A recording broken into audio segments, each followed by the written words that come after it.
So rewrite as a power of 10. What's the shortcut to doing this? Well, this is 10 to some power, but what is that power? Well, let me show you by way of demonstration.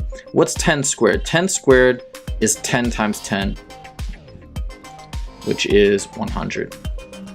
10 cubed, oops, is 10 times 10 times 10, right? 3 tens, which equals 1,000. So what do you notice here?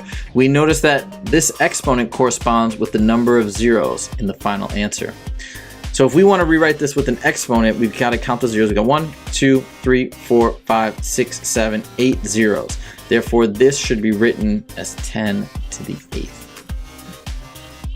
10 to the 8th power.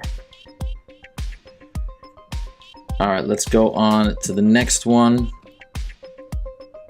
Let's count these zeros. So now they want us to evaluate this. Well, how would we write this out? If we evaluated it, let's use that same logic.